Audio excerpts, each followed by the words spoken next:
अस्सलाम वालेकुम। अपना चैनल पीके पर कुछ आमदीद कहते हैं सब भाइयों को। दोस्तों लाहौर मार्केट में मौजूद हैं जी शादाब फार्म इंडस्ट्री। ठीक है जी, ये भाइयों को डिलीवरी वगैरह मिल रही है। बहुत से भाई परेशान थे कि डिलीवरी नहीं मिल रही। ये जैसा कि मैंने आपके साथ शेयर किया था कि कंपनी डिलीवरी देना स्टार्ट कर दी है। ये 640 की मिली है। इसके अलावा ये गाजी भी है और इसके अलावा ये यहाँ के डिलीवरी बॉय हैं, इनसे मज़ीद कोई बातचीत करते हैं कि क्या सोचते हैं गाहक वगैरह की और डिलीवरी वगैरह के हवाले से कुछ मालूमात वगैरह। जी अस्सलाम वालेकुम। वालेकुम अस्सलाम जी। भाई की हाल ठीक ठाक हो? ठीक है सर, शुक्र अल्लाह पाक दा। भाईजान की नाम अपना? इफ्तिखार अली जनाब। अच्छा तो भाजी इस टाइम अं लाहौर मार्केट खड़े हैं जी शादाब फार्म इंडस्ट्री। तुसी इत्थे डिलीवरी बॉय हो? हाँ जी, मैं इत्थे बतौर काम कर रहा मैकेनिक तौर पे। अच्छा अच्छा, तो की सूरत हाल मार्केट दी? गाहक शाहक आ रहे हैं कि नहीं? गाहक जी हुण कोई घट वध ही आ रहे ने क्योंकि सीजन तो खत्म होंदा जा रहा है। हाँ जी हाँ जी, सीजन तो समझ लो एक बार आउट हो गया। आउट हो गया ते हुण मूंजी दा सीजन है लेकिन फिर भी गाहक बहुत घट गया अगे नालों। हुण ते मिलत भी गाहक नहीं नजर आ रहे। पहला ते हुंदा है ना मिलत ते गाहक आंदे। हाँ जी हाँ जी, वो सेल हो रहा है। सीजन ते खत्म हो गया जी। हाँ जी हाँ जी, कद्दू दा सीजन है, ओदे च काफी लोग जेडे है जिन्हां कोल पैसा है वो कहंदे ने नवां ट्रैक्टर कद्दू च जरूर वाड़ना ते कुछ सैकंड हैंड लैके पुराना ही लैके वाड़ दे कद्दू च वाड़ के ते अपना काम शाम करके ते फिर जो 10-20 50 घाटा ही पाइदा ते कोई घाटा नहीं हैगा। हाँ जी हाँ जी, 100-200 किला कद्दू करना जी ते कोई फर्क नहीं पैंदा उन्होंने। बाकी ये मार्केट च ट्रैक्टर सस्ते होने दी बड़ियां खबरां चलन डीयां ने। फिलहाल ते कोई सस्ता नहीं होया जी।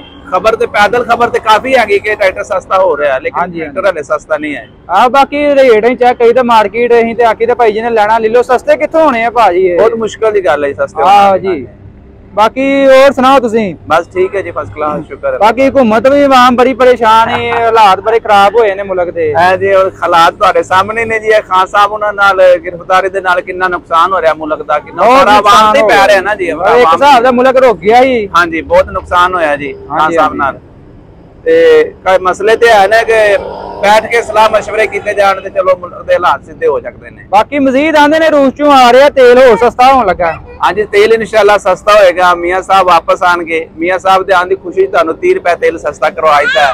30 होर होएगा कि होर 100 होएगा? ज्यादा करावांगे जी इंशाल्लाह। 100-125 ते तेल आ जाएगा। आ सुनन च आ रहा 100 रुपया होर सस्ता होना है। ते इंशाल्लाह जो मियाँ साहब वापस आएंगे ते 100 रुपए दे तकरीबन तेल आ जाएगा। अगर तेल सस्ता हो जाए ना 100 रुपया, हर चीज सस्ती हो जाएगी। सस्ती हो जाएगी। हाँ जी, मुल्क दी जेड़ी चीज है गरीब बंदा भी खुशहाल हो जाएगा। खुशहाल हो जाएगा। हाँ जी, हुण ते भाई 100 दा तेल पाई दा लब्बी दा किहड़ी नुकरे भरिया है। हाँ जी, ते 100 दा तेल मुकदा ही नहीं हुंदा जी। यही हालात रहंदे जी। 100 दा तुसीं 10 सीसी टीका लिया करना सी ते मोटरसाइकिल लाया करना सी। हाँ जी हाँ जी हाँ जी हाँ जी।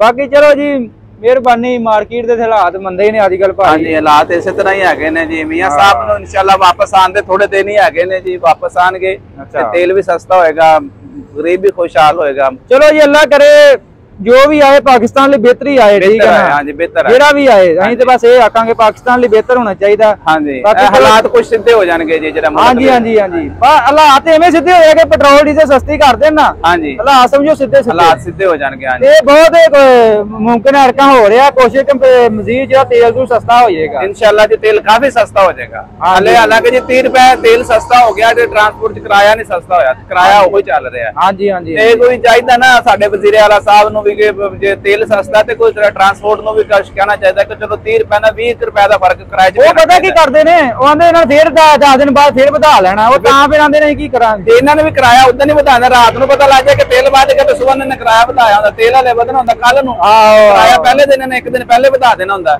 ਇਹ ਗੱਲ ਹੈ ਤੇ ਹੁਣ 30 ਰੁਪਏ ਦਾ ਚਲੋ 20 ਰੁਪਏ ਦਾ ਕਿਰਾਏ 'ਚ ਫਰਕ ਪੈਣਾ ਚਾਹੀਦਾ ਨਾ। ਪੈਣਾ ਚਾਹੀਦਾ। ਹਾਂਜੀ, ਕਿਰਾਇਆ ਉਹੀ ਹੈਗਾ ਇਹਨਾਂ ਦਾ ਜੀ। ਚਲੋ ਠੀਕ ਹੈ ਭਾਈ ਜਾਨ, ਬਹੁਤ ਮਿਹਰਬਾਨੀ ਜੀ, ਬਹੁਤ ਸ਼ੁਕਰੀਆ। ਹਾਂਜੀ।